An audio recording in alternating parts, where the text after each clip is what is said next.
આગળ આપણા જે ભક્તો બધાએ થયા એમની ભક્તિ જુઓ,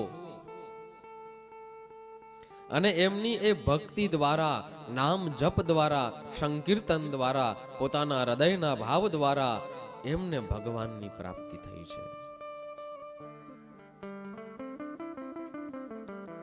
અહીંયા જ જગન્નાથ પુરીથી થોડે દૂર એક ગામ, અને એ ગામની અંદર ભગવાન જગન્નાથના એક મહાન ભક્ત, એમનું નામ હતું બંધુ મહંતી. એમને બધાએ બંધુ મહંતી કહી અને બોલાવે. કામ શું કરે બંધુ મહંતી? તો બસ સુદામાજીનું જીવન ઉપર દ્રષ્ટિ કરી લઈએ, બિલકુલ એમના જેવું જ એમનું જીવન. એમના પત્ની, એમના બાળકો, એમનું પણ એવું જ હતું કે કદાચ કોઈ આવી અને ઘરની અંદર કંઈક કાપી જાય તો એ પછી રસોઈ બને અને એ જમી લે બધા. એટલે બંધુ મહંતી પોતાના પત્ની, પોતાના બાળકોને કીર્તન કરવા બેસાડે. ચલો કીર્તન કરો.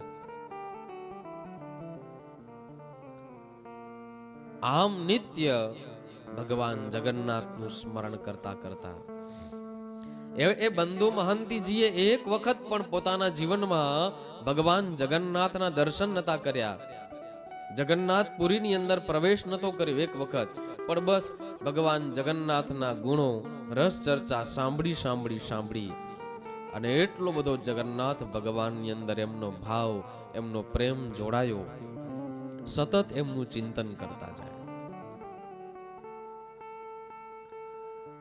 પણ જગતની વાસ્તવિકતા એવી છે કે ભગવાનનું ભજન કરનાર વ્યક્તિ હોય ને એની પાસે દુઃખ પણ બહુ હોય, બહુ દુઃખમય જીવન હોય એનું.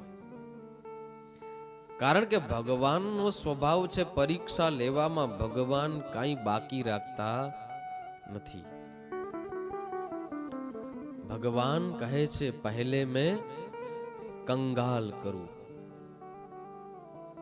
મારા માર્ગમાં જે પગ મૂકે ભગવાન કહે છે એને શું કરું? કંગાલ કરું.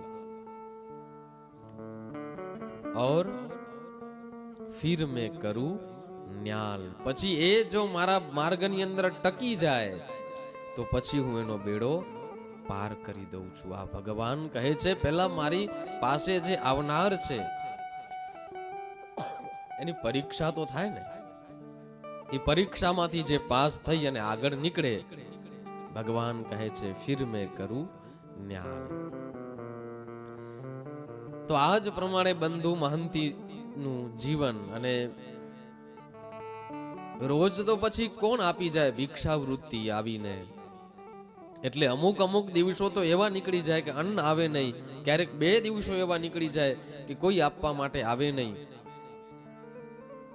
અથવા તો એ બંધુ મહંતી ભજન કરતા હોય એ એમને પણ ભિક્ષાની અંદર કાંઈ મળે નહીં, તો પત્ની અને બાળકો હોય, બંધુ મહંતી પોતે બધા એ પાણી પી, ફરી પાછા દિવસની શરૂઆત થાય તો પોતાના બાળકો દ્વારા, પોતાની પત્ની દ્વારા એ બંધુ મહંતી કીર્તન કરાવે. ચલો કીર્તન કરો. એક સમય એવો આવ્યો કે 3 દિવસ સુધી એમના ઘરની અંદર અન્ન આવ્યું નહીં. બંધુ મહંતી કહે પોતાના પત્ની બાળકોને કે ચલો કીર્તન કરો, ચલો કીર્તન કરો. પત્ની આવી એમની પાસે રડવા લાગે છે, પ્રભુ આપ કહો છો કીર્તન કરો, વાત સાચી, પણ પેટમાં કાંઈ છે નહીં. એમને એમ કેવી રીતે ભગવાનનું કીર્તન થાય, ભજન થાય? ખાલી પાણી પી અને પછી કેટલા સમય સુધી ચાલી શકીએ? બંધુ મહંતી વિચારમાં પડ્યા કે વાત તો સાચી છે. હું કદાચ એવી રીતે મારું જીવન વ્યતીત કરી શકું, પાણી પી અને ભજન કરી શકું, કીર્તન કરી શકું, પણ આ પત્ની, બાળકો. ત્યારે બંધુ મહંતીને યાદ આવ્યું કે હું જેનું ભજન કરું છું, ચાલો એની પાસે જ આપણે જઈએ અને આ મારું તકલીફ, મારું સંકટ દૂર થાય. તો પોતાની પત્નીને કહે છે કે દેવી સાંભળો, અહીંયાથી થોડે દૂર છે ને એક મારા મિત્ર રહે છે, એ બહુ धनवान છે, खूब धनवान છે। पत्नी ने कहा अच्छा क्या नाम है उनका? तो बंधु महंती ने कहा कि मेरा नाम बंधु महंती और उनका नाम है दीन बंधु। अच्छा, बहुत अच्छा नाम है दीन बंधु। કહ્યું કે ચલો દેવી આપણે એ મારા મિત્ર પાસે જઈએ। એટલે બંધુ મહંતીએ દીન બંધુ એટલે ભગવાન જગન્નાથ એમને પોતાના મિત્ર કહ્યા કે આ મારા મિત્ર છે, ચાલો આપણે ત્યાં જઈએ। પત્નીને એમ થયું કે સાચે આમના કોઈક મિત્ર હશે અને ત્યાં લઈ જવા માટે કહે છે। તો પત્ની કહે છે કે ચલો એક જ દિવસની તો વાત છે, એક દિવસ હજી આપણે વધારે ભૂખ્યા રહી લઈશું, પણ ત્યાં અન્ન તો મળશે ને જમવા માટે બરોબર? કહ્યું હા દેવી બધું જ મળશે, રસગુલ્લા મળશે, માલપુઆ મળશે, જે કઈ જોઈશે બધું જ મળશે, દાળ ભાત શાક। પત્ની ને બાળકો રાજી થઈ ગયા, એટલા બધા રાજી થઈ ગયા। આજના સમયમાં પતિદેવ હોય અને પત્નીને બહુ મોંઘી ભેટ આપે, ગિફ્ટ આપે તો પત્ની બહુ પ્રસન્ન થાય ને, એવી રીતે એ બંધુ મહંતીજીના પત્ની બહુ પ્રસન્ન થઈ ગયા। એ બીજું તો કઈ નહીં, પણ અન્ન તો મળશે, ભોજન પ્રસાદ તો મળશે। કહ્યું ચાલો એક જ દિવસની વાત છે ને। બંધુ મહંતી કહે કે એક દિવસ નહીં લાગે દેવી ત્યાં પહોંચતા। તો કહ્યું 4-5 દિવસ જેટલો સમય લાગશે। એક થોડે દૂર નીલાચલ પર્વત છે અને એની ત્યાં મારા મિત્ર બિરાજમાન છે, ખૂબ ધનવાન છે। પત્નીએ વિચાર્યું કે 4 દિવસ તો 4 દિવસ, પણ પછી તો આપણે સુખી થઈ જઈશું, અન્ન મળશે। હા દેવી મારા મિત્ર બહુ ધનાઢ્ય છે, એમની પાસે કાંઈ કમી નથી। તો ત્યાંથી ચાલતા ચાલતા નીકળ્યા। રસ્તાની અંદર જેમ તેમ કરી કોઈ વૃક્ષ આવે, ફળ હોય અથવા પત્તા હોય એ વૃક્ષના, એ પણ ખાઈ ખાઈ અને આગળ ચાલતા જાય।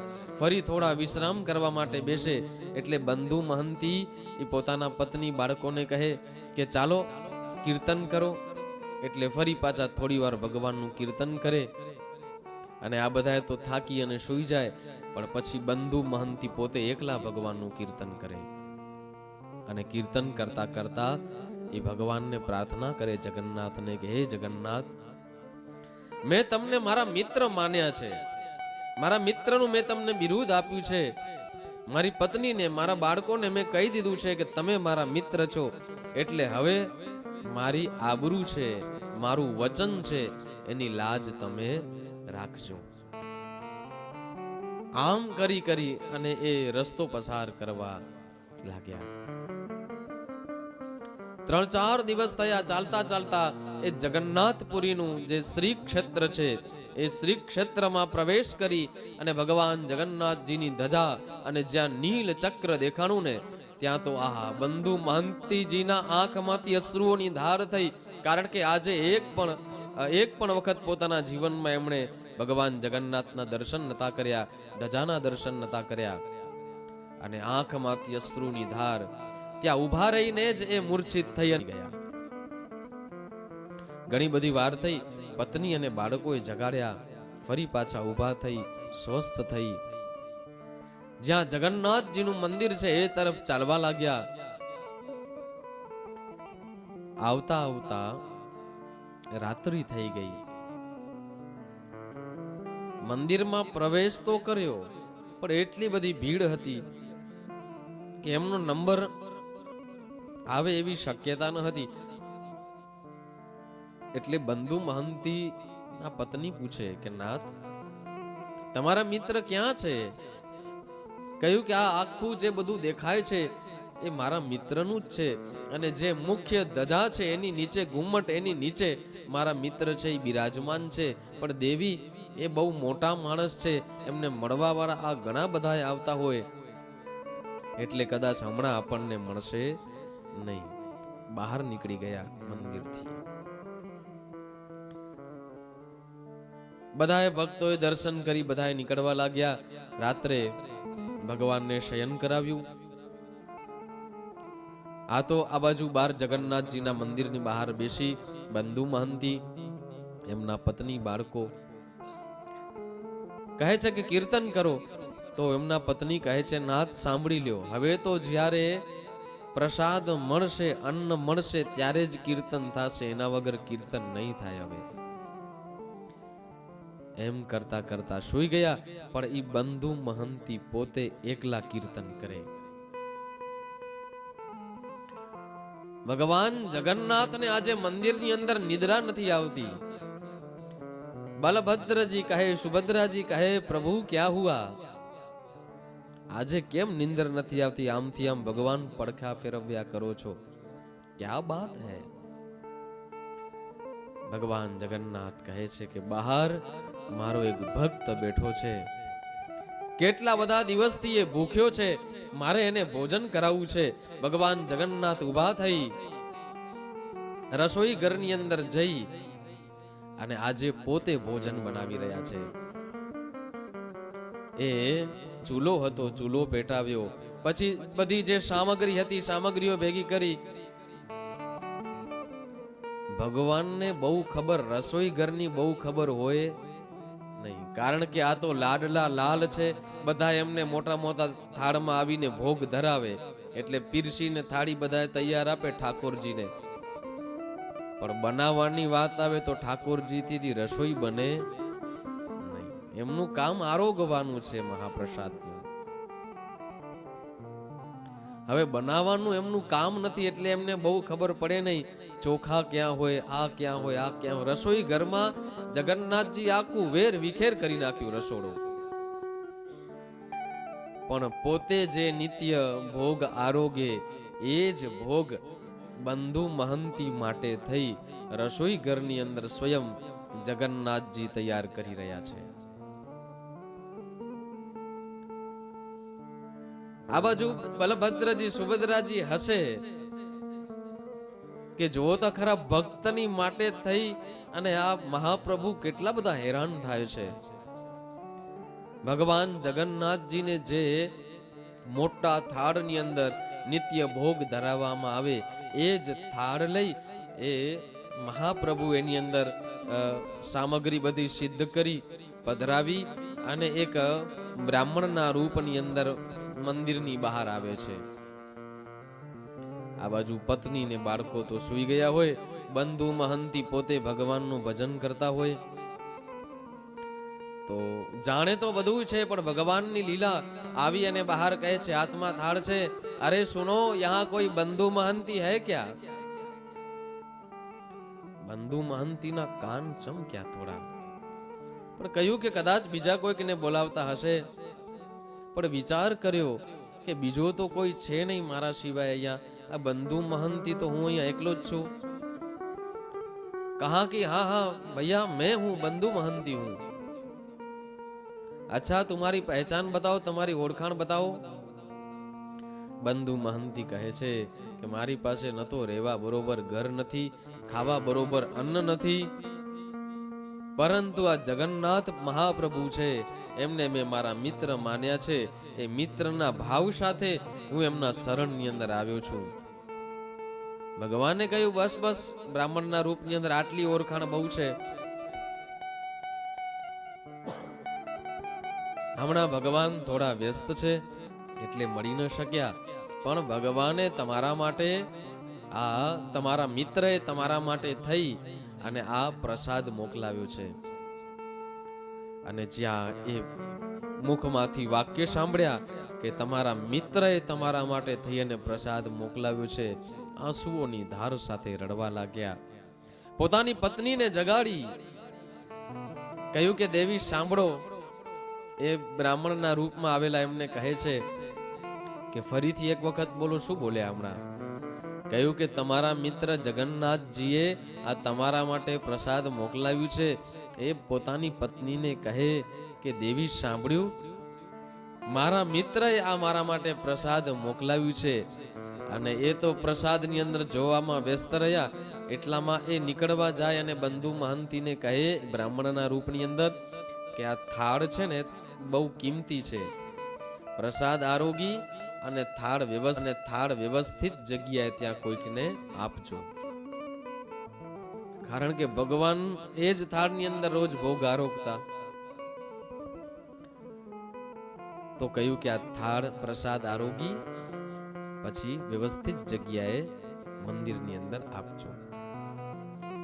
જતા રહ્યા. આ બાજુ પત્ની બહુ પ્રસન્ન થઈ, બાળકો બહુ પ્રસન્ન થયા. કેમ? તો એમને અન્ન મળ્યું ખાવા માટે. પણ બંધુ મહંતી પ્રસન્ન થયા. એમને અન્નની અંદર કઈ રુચિ ન હતી. એ બંધુ મહંતીને અન્નની અંદર કઈ પણ લાલસા ન હતી.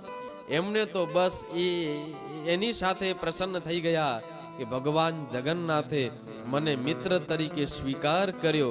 બસ એની અંદર મારું આખું જીવન ન્યોછાવર થઈ ગયું. હવે મારે અન્ન ન જોઈએ, મારે કાંઈ જ ન જોઈએ. બસ મારા મહાપ્રભુએ મને મિત્ર માની લીધો ને એ જ મારા માટે બહુ છે. બધાએ બેસી પ્રસાદ આરોગ્યો. પોતાના ભક્ત ભૂખ્યા હોય ને એ ભગવાનને મજા આવતી નથી.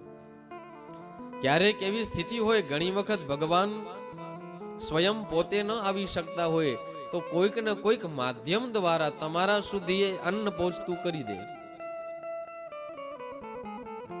પણ કોઈક આ સંસારની અંદર જીવ ભૂખ્યો રહી જાય તો ભગવાનને એ રાત્રિએ નિદ્રા આવે નહીં.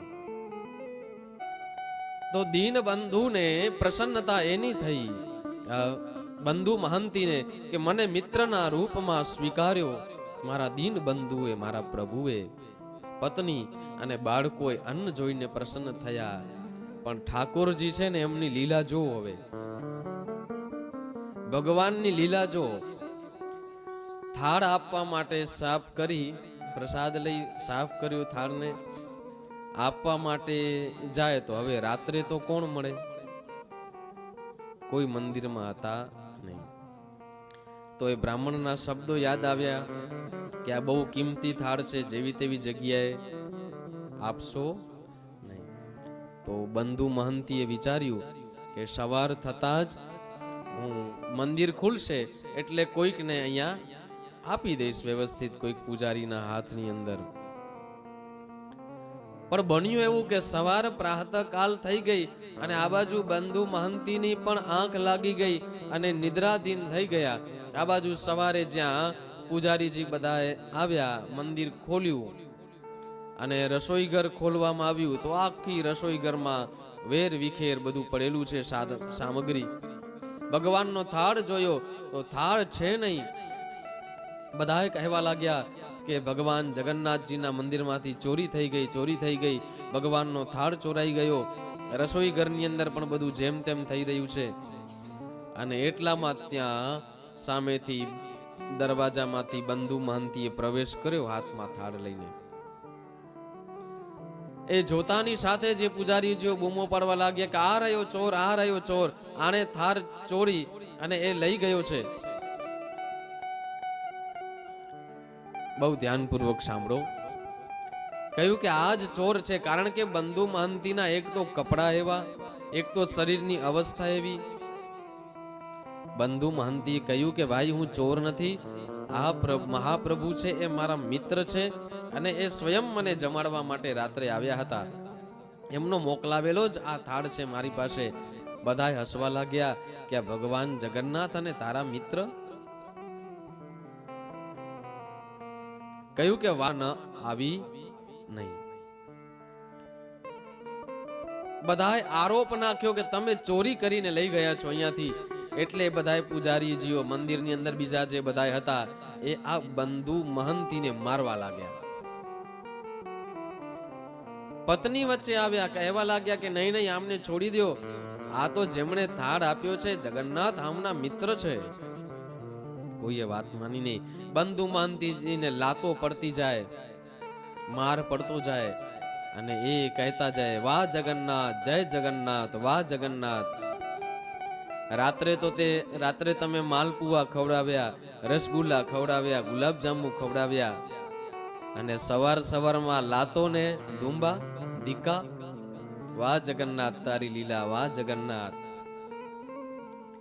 એટલો બધો માર કે આમ જાણે બેભાનની અવસ્થા, મૂર્છિત થવાની અવસ્થા. પણ મુખની અંદર એક જ વાહ જગન્નાથ, જય જગન્નાથ કરી અને એ બોલવા લાગ્યા. આ બાજુ ભગવાન જગન્નાથ એ સમયે જે રાજા હતા એમના સ્વપ્નની અંદર આવી અને કહે છે કે મારા મંદિરની અંદર મારા એક મિત્ર તરીકે મેં જેનો સ્વીકાર કર્યો છે બંધુ મહંતી, એને બધા મારી રહ્યા છે. થાળની ચોરીની અંદર પણ એ લોકો વિચારતા નથી કે મંદિરનો કોઈ તાળું તૂટ્યું નથી, રસોઈ ઘરનું પણ તાળું તૂટ્યું નથી, તો પછી એણે અંદર કઈ રીતે પ્રવેશ કર્યો? અરે એ મારા મિત્રને હું જ સ્વયં જમાડવા માટે ગયો હતો, માટે તમે જાઓ અને રોકો એ બધાને. રાજા તો તરત દોડતા દોડતા એ જગન્નાથ ભગવાનના મંદિરની અંદર આવે, બધાને રોકે, ઊભા રહી જાઓ. કહ્યું શું થયું? આ ચોર છે, આણે ચોરી કરી છે. શેની ચોરી? થાળની. રાજા કહે કે કોઈ મંદિરમાં કોઈ તાળું તૂટેલું હતું, મળ્યું? ના. રસોઈ ઘરનું તાળું તૂટેલું મળ્યું? ના. તો પછી આણે ચોરી કઈ રીતે કરી હોય? ચોરી કરે તો તાળું તૂટેલું હોય, એ અંદર પ્રવેશ કરે. અરે તમને ખબર નથી, સ્વયં પ્રભુ જગન્નાથ પોતાના હાથે રસોઈ સિદ્ધ કરી અને આ બંધુ મહંતને ભોજન કરાવવા માટે ભગવાન આવ્યા હતા. એ ભગવાને સૂચન મને સ્વપ્નની અંદર આખું દર્શન કરાવ્યું અને આજ્ઞા કરી છે કે આ મારો ભક્ત છે અને એને માર પડી રહ્યો છે, એને મુક્ત કરાવો. ત્યાં તો બધાએ કાન પકડી લીધા કે આપણા બધાથી અપરાધ થયો, આપણા બધાથી ભૂલ થઈ. બસ તે સમયથી જ બંધુ મહંતીને ભગવાન જગન્નાથજીના મંદિરની સેવા આપવામાં આવી કે અહીંયા આર્થિકતાની દ્રષ્ટિએ જે કંઈ આવે એ બધી જ સેવા છે એ તમારે કરવાની. આજે પણ એ બંધુ મહંતીજીના વંશજો દ્વારા એ ભગવાન જગન્નાથ મંદિરની અંદર એ સેવા પ્રણાલિકા, એ સેવા પૂજા પદ્ધતિ છે એ ચાલી રહી છે. માટે ભગવાનને જે ભાવ સાથે આપણે માનીએ, જે ભક્તિ દ્વારા ભગવાનને આપણે બોલાવીએ, એ ભાવ સાથે, એ આપણા નામ જપ સાથે ભગવાન આપણા સૌની સાથે, આપણા સૌની પાસે આવવા તૈયાર છે.